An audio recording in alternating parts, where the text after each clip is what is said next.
One, how are you? Yesterday we talked about the main unconscious messages that we have from childhood and the childhood messages that were lost, that we cart around in our unconscious, that keep coming up and causing us to fall back into our old patterns. So today I thought, let's talk about some of the fears that we have that came out of that. Because don't forget, when we're that 4 to 7 year old and we're just taking on the world and we're absorbing how everything works. And if we've got a message that it's not okay to make mistakes, we're always afraid of being bad or evil or corrupt. Because if you make mistakes and you don't get it right, you're obviously not good, so you must be bad. And that's the choice that we make. That's our fear.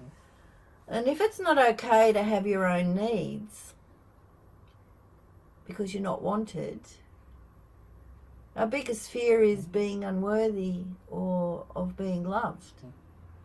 Crazy, isn't it? And if our fear or our unconscious message is that it's not okay for you to think for yourself, and you're not loved for yourself, our fear is that we're worthless and we're without any value. Can you start to see how these play out in your life?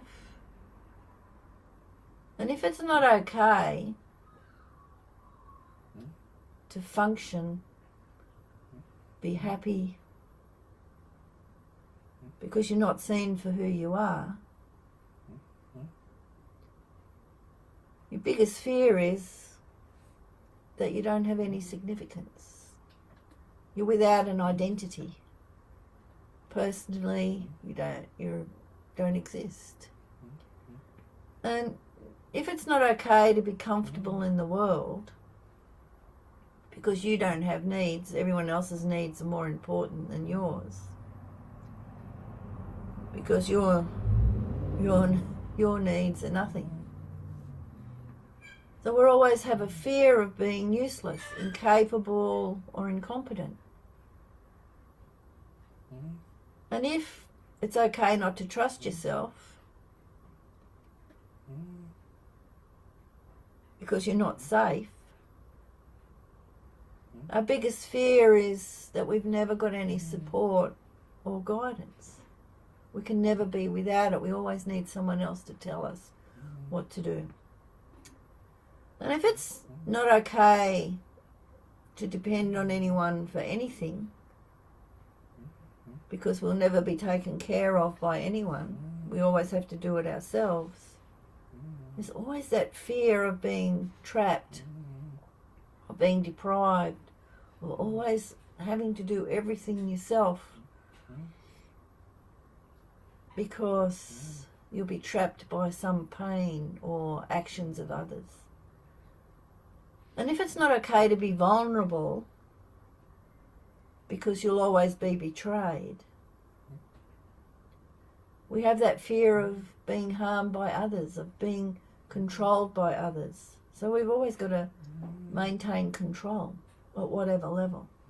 And if it's not okay to assert yourself because your presence doesn't matter, you just need to stay in the background, we always have a fear of loss of connection or fragmentation.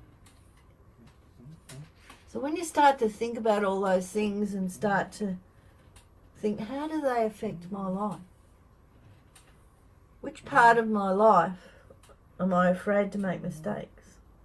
Which part of my life am I not good? Which part of my life that I fear others who are evil or corrupt, and I don't want to be like that? So just start to think about all those things as we shift into changing ourselves and stepping into being the conscious creators that we are and having that superconscious momentum. If you want to learn more, message me below. I'd love to chat with you, let you know what I'm doing. As I said, I have a couple of coaching spots open if you'd like to have sessions with me, and look forward to working with you and seeing you tomorrow.